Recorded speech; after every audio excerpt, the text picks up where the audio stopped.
মুসলমান বন্ধুগণ, আমার কথাগুলি ভালো করে বুঝবেন। আল্লাহ পাক রব্বুল আলামিন এই দুনিয়াতে যত মানুষের পরীক্ষা নিয়েছেন, সব থেকে হার্ড এবং কঠিন পরীক্ষা নিয়েছেন সাইয়্যিদুনা ইব্রাহিম আলাইহিস সালাতু ওয়াস সালামের কাছ থেকে কঠিন পরীক্ষা আল্লাহ পাক নিয়েছেন। আল্লাহ পাক রব্বুল আলামিন বলছেন, হযরত ইব্রাহিম প্রতিটি পরীক্ষায় 100 থেকে 100 পেয়ে পরীক্ষা উত্তীর্ণ হয়েছে। আল্লাহ পাক রব্বুল আলামিন কোরআন মাজিদের 2 নম্বর সূরা আল বাকারার 124 নং আয়াত আল্লাহ পাক রব্বুল আলামিন বলছেন, ওয়া ইযিবতালা ইব্রাহিম রাব্বুহু বিকালিমাতিন ফাআতাম্মাহুন্না ক্বালা ইন্নী জাইলুকা লিন্নাসি ইমামা। আল্লাহ পাক রব্বুল আলামিন কোরআন মাজিদের মধ্যে বলছেন, হযরত ইব্রাহিম আলাইহিস সালাতু ওয়াস সালামকে আমি অসংখ্য পরীক্ষা নিয়েছি, আর হযরত ইব্রাহিম প্রতিটি পরীক্ষায় উত্তীর্ণ হয়ে 100 থেকে 100 পেয়ে ফার্স্ট হয়েছে ইমানের পরীক্ষায়। আল্লাহ পাক বলছেন, আমি আল্লাহ পাক রব্বুল আলামিন হযরত ইব্রাহিমকে মুসলিম মিল্লাতের ইমাম নির্বাচন করেছি। জোরে বলেন সুবহানাল্লাহ। বন্ধুগণ আমার, ছোট্ট বাচ্চা ইব্রাহিম আলাইহিস সালাতু ওয়াস সালাম যখন ছোট, তখন থেকে তার ইমানি পরীক্ষা শুরু হয়েছে। মা যদি ভালো হয় সন্তান ভালো হবে, পিতা যদি ভালো হয় তাহলে তার সন্তানটা ভালো হবে। ছোট্ট বাচ্চা কিন্তু যা দেখে তাই অনুকরণ করতে শুরু করে দেয়। হযরত ইব্রাহিম আলাইহিস সালাতু ওয়াস সালাম দেখলেন তার পিতা আজর, তিনি নিজেও একজন মূর্তি পূজারী, নিজেও একজন মূর্তি বানায়, মূর্তি বেচে, মূর্তি বিক্রি করে। হযরত ইব্রাহিম আলাইহিস সালাতু ওয়াস সালাম তার পিতাকে ডাক দিয়ে বললেন, ও আমার পিতা, ও আমার জাতি, কি জন্য তোমরা এই সমস্ত মূর্তির পূজা করো? আল্লাহ পাক রব্বুল আলামিন সূরা আম্বিয়ার 52, 53, 54 নম্বর আয়াতে আল্লাহ পাক রব্বুল আলামিন কি সুন্দর করে হযরত ইব্রাহিমের সেই বক্তব্য আল্লাহ পাক রব্বুল আলামিন তুলে দিলেন। আল্লাহ পাক রব্বুল আলামিন বললেন, হযরত ইব্রাহিম তার জাতি আর তার পিতাকে ডাক দিয়ে বললেন, আল্লাহ পাক বললেন, ইয ক্বালা লিআবিহি ওয়া কওমিহি মা হাযিহি তামাসিলুল্লাতী আনতুম লাহা আকিফুন ক্বালু ওয়াজাদনা আবাআনা লাহা আবিদুন। আল্লাহ পাক রব্বুল আলামিন হযরত ইব্রাহিম আলাইহিস সালাতু ওয়াস সালাম তার জাতি আর তার পিতাকে ডাক দিয়ে বললেন, ও আমার জাতি, ও আমার পিতা, মা হাযিহি তামাসিলুল্লাতী আনতুম লাহা আকিফুন, তোমরা এই মূর্তি পূজা কি জন্য করো? আগুনের পূজা কি জন্য করো? তোমরা এই ভূত পুরুষের পূজা, পাথরের পূজা কি জন্য করো? তখন তার জাতি আর তার কওম কি জবাব দিল? আল্লাহ পাক রব্বুল আলামিন বলছেন, ক্বালু ওয়াজাদনা আবাআনা লাহা আবিদুন। তার জাতিরে ডাক দিয়ে বলল, আমরা দেখেছি আমাদের পূর্বপুরুষ এবং বাপদাদারা এই সমস্ত মূর্তির পূজা করেছে, বিধায় আমরাও এই সমস্ত মূর্তির পূজা করি। প্রিয় উপস্থিতি, ভালো করে মনে রাখতে হবে, বাপ দাদার অনুকরণ ততক্ষণ পর্যন্ত করা যাবে যতক্ষণ পর্যন্ত বাপ দাদারা হকের উপর থাকবে। তারা যদি হক থেকে এক পা পিছপা হয়ে যায়, তাহলে তার বাপ দাদা কেন, যত বড় পীর আর বুজুর্গ হোক না কেন, তাদের অনুসরণ করা যাবে না। জয় বলেন ঠিক কিনা? এই জন্য মুসলমান বন্ধুগণ আমার, হযরত ইব্রাহিম আলাইহিস সালাতু ওয়াস সালামকে আল্লাহ পাক রব্বুল আলামিন ছোট্ট থেকে ইমানের অগ্নি পরীক্ষা নিলেন। হযরত ইব্রাহিম আলাইহিস সালাতু ওয়াস সালাম যখন ছোট্ট ইব্রাহিম রব খোঁজার জন্য বের হয়েছেন, হযরত ইব্রাহিম সন্ধ্যাবেলা রব খোঁজার জন্য বের হয়েছেন। হযরত ইব্রাহিম দেখলেন আকাশের মধ্যে তারকা পুঞ্জগুলি জল জল করে জ্বলে উঠেছে। হযরত ইব্রাহিম ডাক দিয়ে বললেন, ফালাম্মা জান্না আলাইহিল লাইলু রাআ কাওকাবা ক্বালা হাযা রব্বি হযরত ইব্রাহিম বললেন, এই তারকাকুঞ্জ মনে হয় আমার রব। কিন্তু যখন এই তারকাকুঞ্জ অস্তমিত হয়ে গেল, তারকা যখন ডুবে গেল, তখন তিনি বললেন, যেই তারকা ডুবে যায় সেই তারকা কোনোদিন আমার রব হতে পারে না। এরপর হযরত ইব্রাহিম আলাইহিস সালাতু ওয়াস সালাম রাত্রির বেলা বসে আছেন। তিনি যখন দেখলেন চন্দ্র জলজল করে জ্বলছে, তিনি তখন বললেন, এইটা মনে হয় আমার রব হবে। আল্লাহ পাক রব্বুল আলামিন সূরা আনআমের ৭২, ৭৩, ৭৪ নম্বর আয়াতে আল্লাহ পাক রব্বুল আলামিন সেই কাহিনী তুলে দিলেন। আল্লাহ বললেন, হযরত ইব্রাহিম চন্দ্রকে দেখার পর হযরত ইব্রাহিম বললেন, ফালাম্মা রাআল কমারা বাযিগাতান ক্বালা হাযা রাব্বি ফালাম্মা আফালা ক্বালা লাইন লাম ইয়াহদিনি রাব্বি লাআকুনান্না মিনাল কওমিদ দাল্লিন। হযরত ইব্রাহিম বললেন, এই যে চন্দ্র উঠেছে এটা মনে হয় আমার রব হবে। কিন্তু চন্দ্র যখন অস্তমিত হয়ে যায়, হযরত ইব্রাহিম বললেন, এই যে অস্তমিত হয়ে যায়, ডুবে যায়, সেই চন্দ্র কোনোদিন আমার রব হতে পারে না। কারণ আল্লাহ পাক রব্বুল আলামিন আমাকে যদি হেদায়েত না করেন, তিনি যদি আমাকে পথ না দেখান, তাহলে আমি কোশ্চিনকালেও আমি কোনোদিন পথের দিশা পাব না। এই চিন্তা করে হযরত ইব্রাহিম বসে গেলেন। রাতের বেলা তিনি ঘুমিয়ে পড়লেন।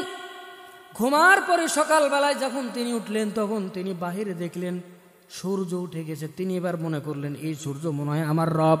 আল্লাহ পাক সেই কথাটা কোরআনে তুলে দিলেন। আল্লাহ পাক রব্বুল আলামিন বলছেন, হযরত ইব্রাহিম যখন দেখলেন, ফালাম্মা রাআশ শামসা বাযিগাতান ক্বালা হাযা রাব্বি হাযা আকবার। হযরত ইব্রাহিম আলাইহিস সালাতু ওয়াস সালাম বললেন, এইটা মনে হয় আমার রব।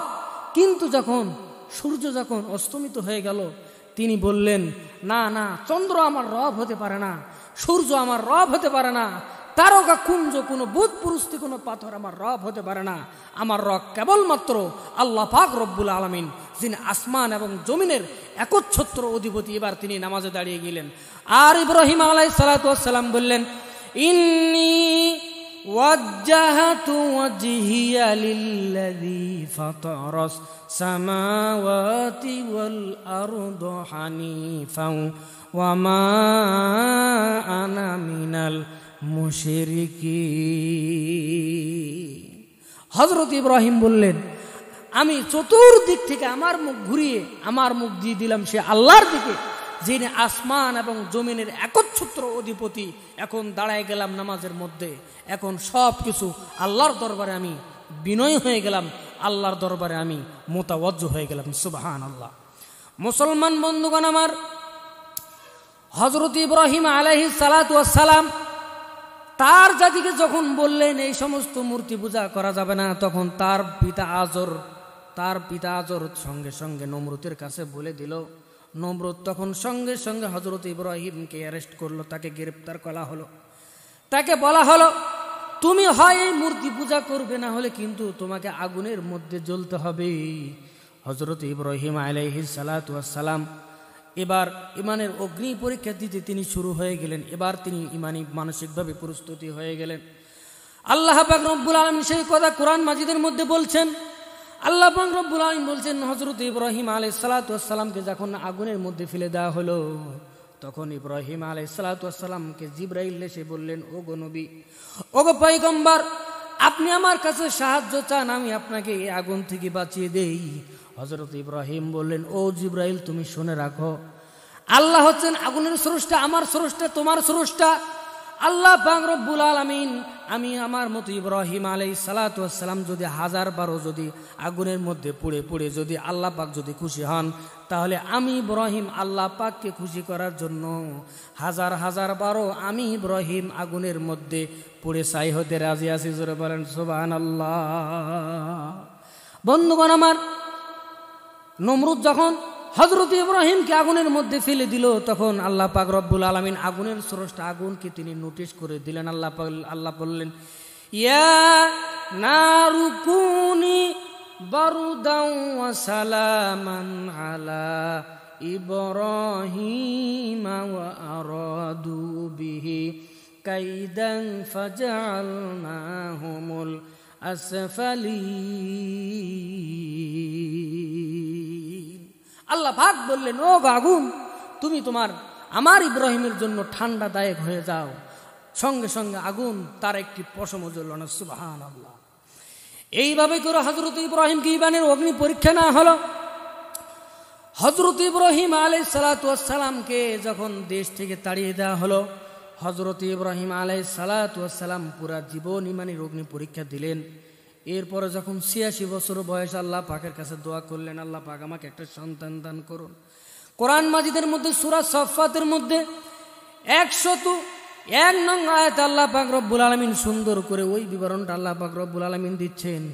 হযরত ইব্রাহিম আল্লাহর কাছে বললেন, রব্বি হাবলি মিনাস সলিহিন, ও আমার পরওয়ারদিগার আমাকে একটা নেককার সন্তান দান করুন। আল্লাহ পাক রব্বুল আলামিন হযরত ইব্রাহিমকে একটা নেককার সন্তান দান করলেন।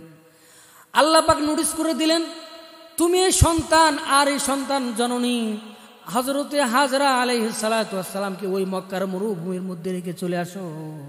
হযরত ইব্রাহিম তার ছোট্ট শিশু আর তার প্রাণের স্ত্রী হযরতে হাজরা আলাইহিস সালাতু ওয়াস সালামকে মরুভূমির মধ্যে রেখে চলে আসলেন। আল্লাহ পাক রব্বুল আলামিন বললেন, ও ইব্রাহিম, এবার তোমার সন্তান বড় হয়েছে, তুমি এবার সন্তানকে দেখা করার জন্য যাও। হযরত ইব্রাহিম চলে গেলেন।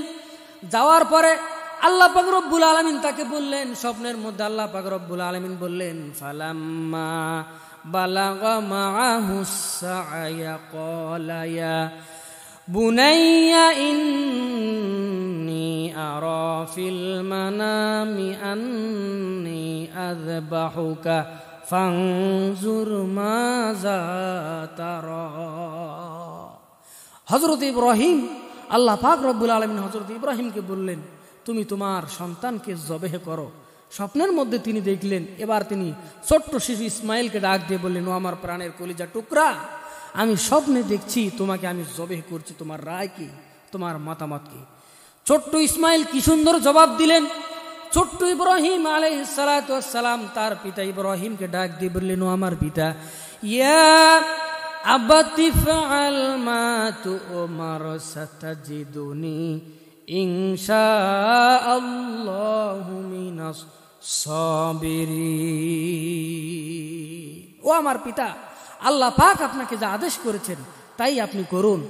এই কাজের মধ্যে আমাকে আপনি ধৈর্যশীলদের অন্তর্ভুক্ত পাবেন। প্রিয় উপস্থিতি, কুরবানি আমাদের এটাই শিক্ষা দেয়, ত্যাগ শিক্ষা দেয়, বিনয় শিক্ষা দেয়।